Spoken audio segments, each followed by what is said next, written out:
राम कृष्ण की प्यारी गैया सारे जग की माता है। राम कृष्ण की प्यारी गैया सारे। गुजरात पहुंच गए। गुजरात में डाकोर जी एक जगह है जहां श्री रणछोड़ राय प्रभु विराजमान हैं। बहुत महान तीर्थ है डाकोर। महर्षि डंक की तपस्थली है और श्री रामदास जी नाम के एक भक्त हुए हैं, रामदास बोढ़ाणा। उनके घर में भगवान द्वारिकाधीश द्वारिका से चल कर के आए। रामदास के सदन राय रणछोड़ सिधारे। ये द्वारिकाधीश जी का मूल विग्रह है। मूल स्वरूप द्वारिकाधीश जी जो हैं वे डाकोर में विराजमान है। रणछोड़ राय जी जिनका नाम है। यहां जहां डाकोर है यहां रामदास जी रहते थे। रामदास भगत बड़े अनन्य नाम जापक थे और प्रत्येक एकादशी को वे डाकोर से पैदल चलकर द्वारिका जाते थे। एकादशी के एक दिन पहले पहुंच जाते।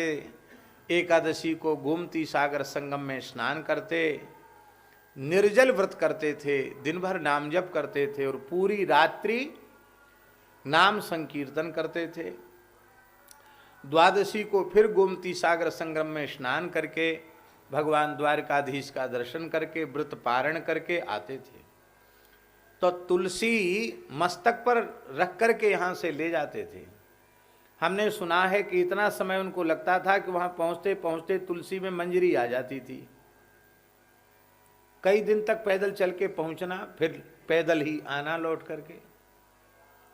ज्यादातर समय इसी में बीत जाता था। महीने में 2 एकादशी होती है तो बस आने जाने में ही समय बीतता था प्रायः। भगवान उनकी भक्ति पर इतने रीझ गए थे कि भगवान आग्रह करते थे कि अब भक्ति जी तुम वृद्ध हो गए हो, हम स्वयं आ जाया करेंगे। बोले नहीं नहीं, जब एकादशी तिथि आती है तो आपके दर्शन की विकलता बढ़ती है और हम चल पड़ते हैं। इसलिए जब तक शरीर में सामर्थ्य है तब तक हम नियम नहीं छोड़ेंगे। तो ठाकुर जी ने कहा तुम नियम नहीं छोड़ते हो, तुम्हारे आने से हमको कष्ट होता है क्योंकि तुम इतनी परेशानी सहन करके यहाँ तक आते हो। तो ऐसा करो, हमको भी तुम्हारे बिना मन नहीं लगता। हम भी द्वादशी को तुम चले जाते हो तो हम दूसरी एकादशी की प्रतीक्षा करते हैं। अब भगत जी आएंगे, अब भगत जी आएंगे, अब भगत जी आएंगे। हमको भी तुम्हारे बिना चैन नहीं पड़ता, हमें भी तुम्हारा वियोग हो जाता है। तो क्यों न ऐसा करो, अब की एकादशी पर बैलगाड़ी लेकर आना और हम तुम्हारे साथ ही तुम्हारे घर चलेंगे। रामदास भगत रोने लगे। बोले महाराज हम तो बहुत गरीब आदमी हैं, बहुत अकिंचन हैं, बड़े निर्धन व्यक्ति हैं। आप राजाधिराज द्वारिकाधीश, आपको बैठने की भी जगह हमारी झोपड़ी में नहीं है, कच्चा घर है, कहाँ बैठेंगे आप, क्या पाएंगे आप। ठाकुर जी ने कहा कि जो तुम प्रेम से पवा दोगे वही पाएंगे, पर अपने प्रेमी भक्तों से हम दूर नहीं रह सकते। भगवान की आज्ञा मान करके आप बैलगाड़ी लेकर के आए। बैलगाड़ी लेके आए तो लोगों ने, किसी ने शंका नहीं की। लोगों ने कहा बूढ़े हो गए हैं, लगता पैदल चलने में तकलीफ है, इसलिए भगत जी का तो नियम है तो बैलगाड़ी से आए, कोई बात नहीं। रात्रि को ठाकुर जी ने कहा कि अब तैयार है बैलगाड़ी, चलो ले चलो हमको। बोले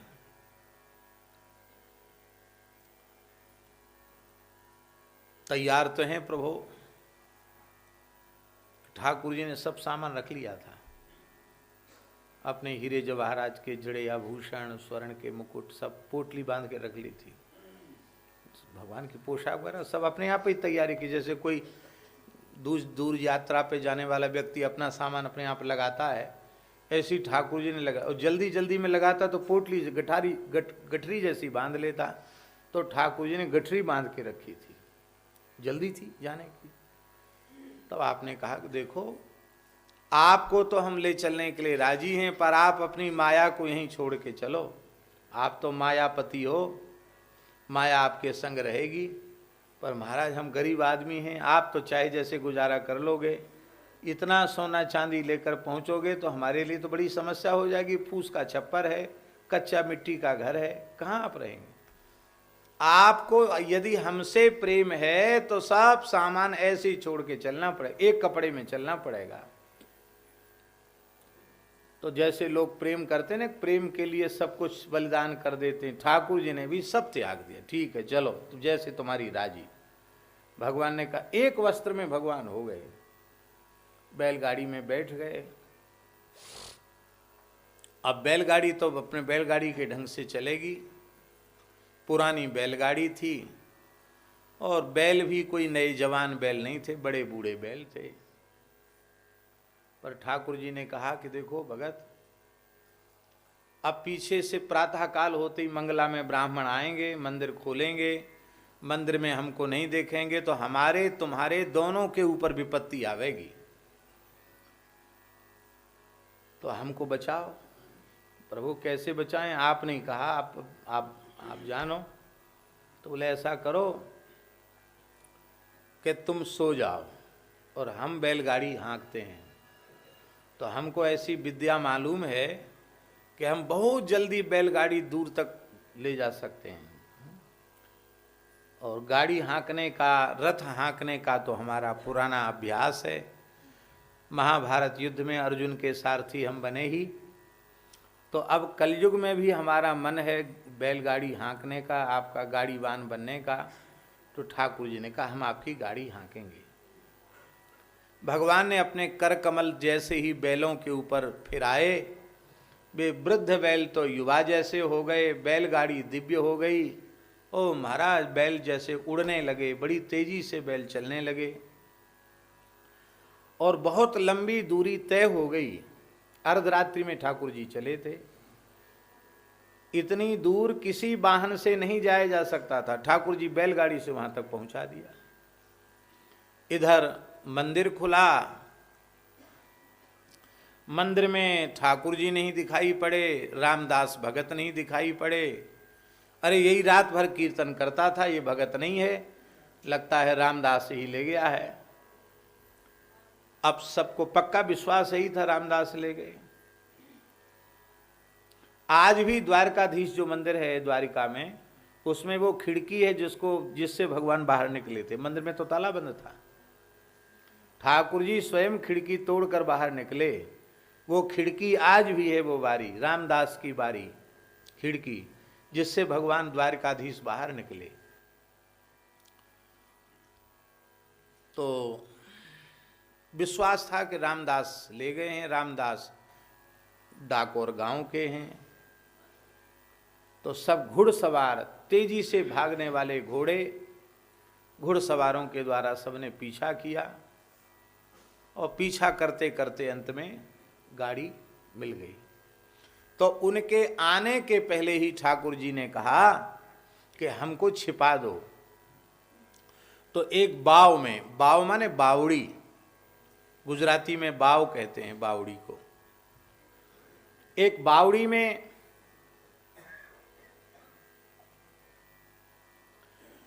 बावड़ी में ठाकुर जी को विराजमान कर दिया गया।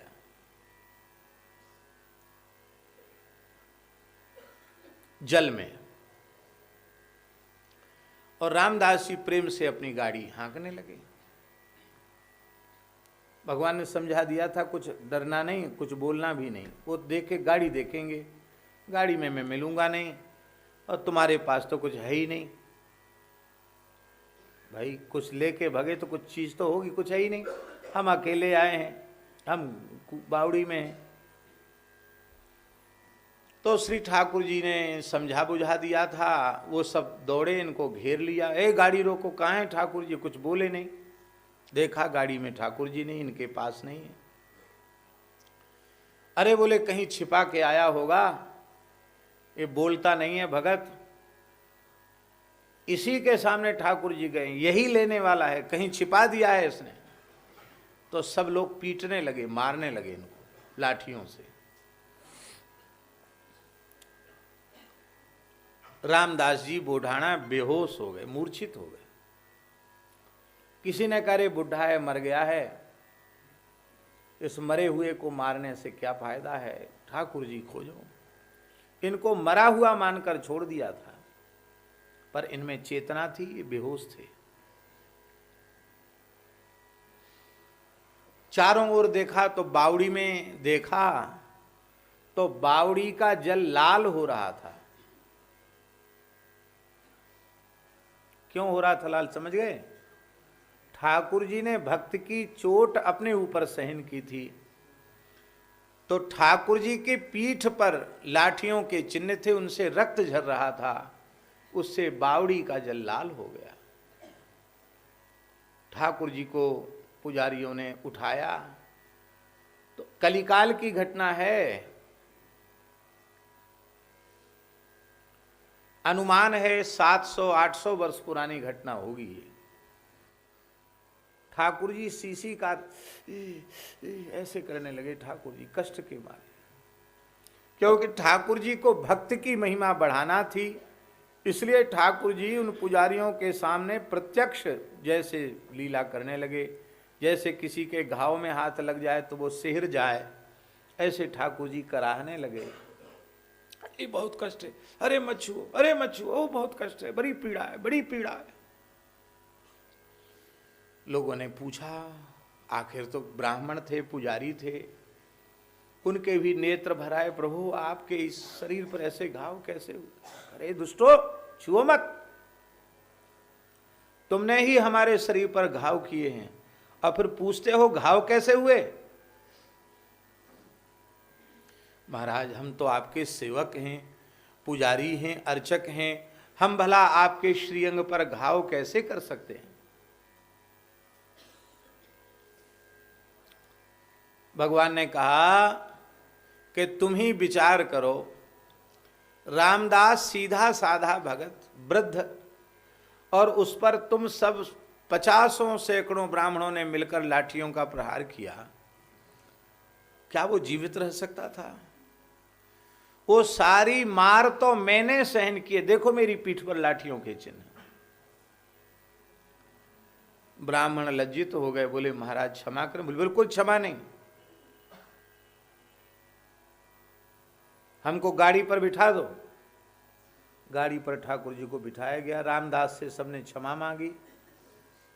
ठाकुर जी नाराज, ठाकुर जी डाकोर तक पहुंच गए। ब्राह्मणों ने कहा महाराज अब आप तो नाराज हो गए। बोले वैसे तो हम चले भी जाते द्वारिका, लेकिन तुमने मेरे भक्त का अपमान किया है, अब मैं द्वारिका नहीं जा सकता, तो भक्त के यहीं रहूंगा मैं।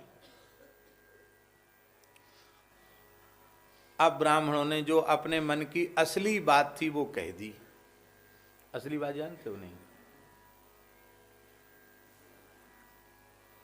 हम लोगों की असली बात यह है कि हमें भगवान उतने प्रिय नहीं है जितनी दान दक्षिणा प्रिय है। समझ में आई बात? ठाकुर जी 2 नंबर 3 नंबर पे हैं, भेंट पूजा मान सम्मान दान दक्षिणा 1 नंबर पे है।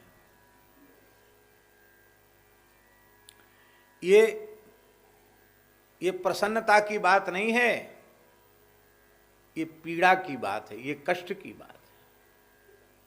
होना क्या चाहिए है? क्या होना चाहिए?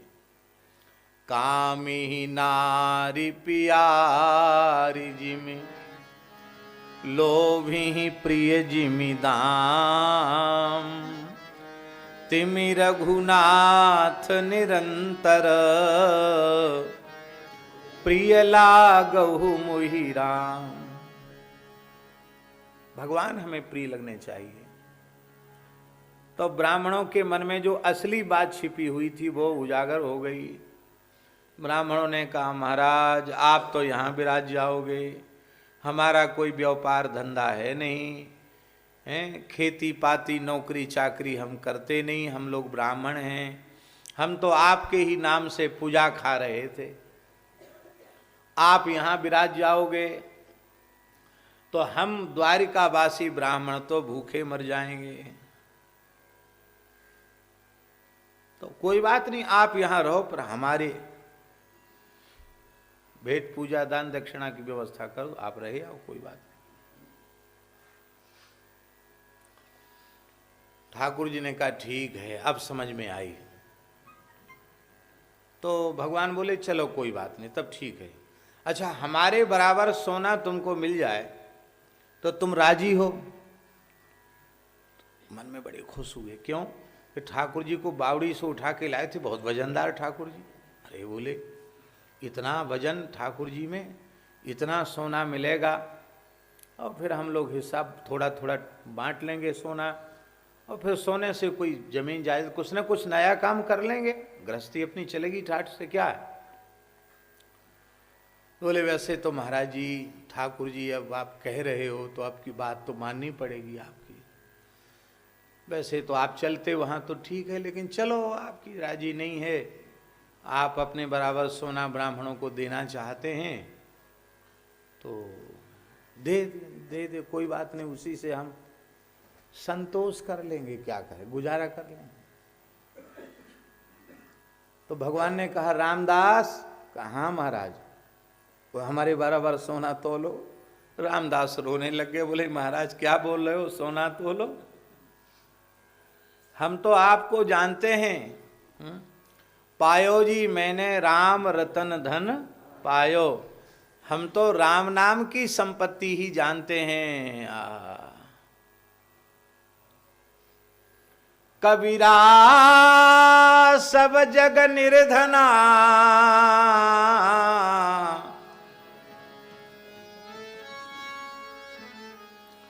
कबीरा सब जग निर्धना, धनवंता नहीं कोई, धनवंता सोई जानिए, जाके राम नाम धन होए। वही धनवान है जिसके राम नाम धन है। हे भगवान, मेरा धन तो आप हैं, आपका नाम, आपका रूप, आपकी लीला, यही हमारा धन है। हम सोना नहीं जानते हैं, हमारे यहां कोई खजाना गड़ा नहीं जब आपको सोने से तौल दें। ठाकुर जी बोले बड़ा भारी कंजूस है, इतना सोना रखा हुआ है तेरे घर में और तू मना कर रहा है ब्राह्मणों को देने। अरे ब्राह्मणों के पास कुछ चला जाएगा तो तेरा क्या घाटा है? महाराज मेरी स्मृति में नहीं है कि सोना मेरे पास है, तेरी स्मृति में होने से क्या हुआ, हम तो जानते हैं। तो ब्राह्मणों ने सोचा कि निश्चित भगवान तो सर्वज्ञ हैं, कहीं गड़ा हुआ धन होगा। भगवान ने कह धरा, रामदास को बुलाया और बोले इधर आओ, अपना कान हमारे मुंह के पास लाओ। तो रामदास ने ऐसे कान किया तो ठाकुर जी ने कहा तुम्हारी जो गृहिणी है ना भक्तानी, उस भक्तानी के कान में सोने की बाली है। क्या? इतने गरीब थे रामदास जी, उनके गृहिणी के दोनों कान में भी बाली नहीं थी, एक कान में एक पतरा सा सोने का तार बाली वो कान में थी, नाक और कोई आभूषण नहीं था ही नहीं, बहुत गरीबी थी। तो रामदास ने कहा महाराज वो तो बहुत हल्की है। अरे बोलो मत, सबके सामने सब भेद खुल जाएगा, हम तो उसी से तुल जाएंगे।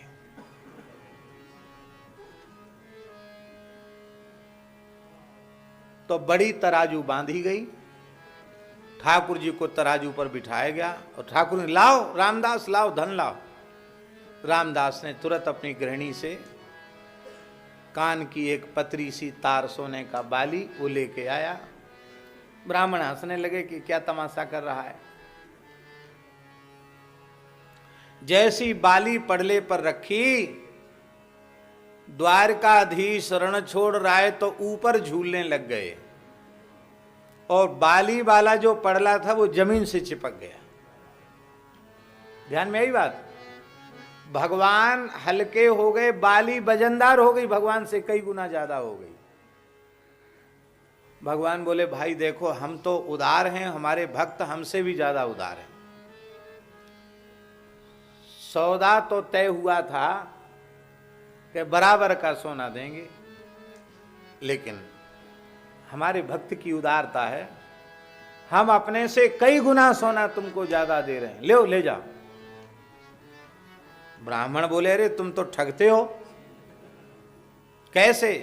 कहले जैसे आपने वामन अवतार में बलि को ठग लिया, ऐसे ही हमको ठग रहे हो।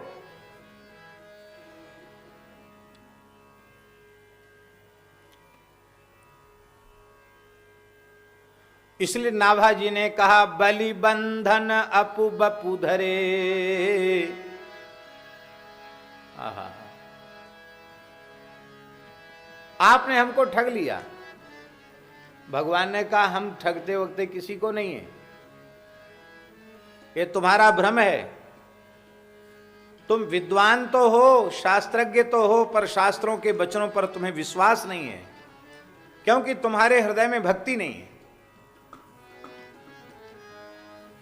अणोरणीयान महतो महीयान, हम तो अणु से भी अणु हैं और बड़े से भी बड़े हैं,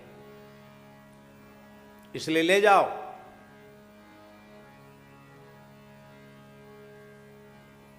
ब्राह्मण बोले धरे रहो अपने पास, कम नहीं चाहिए। क्यों? कहते 10-10, 20-20 तोला सोना तो हमारे शरीर पर ऐसे ही है। आज भी द्वारिका के ब्राह्मण खूब सोना पहन के रहते हैं, तो हमारे पास तो वैसी दुनिया भर का सोना हम पहरे हुए हैं, ये बाली का लेकर हम क्या करेंगे? धरो अपने भगतानी के पास रखो।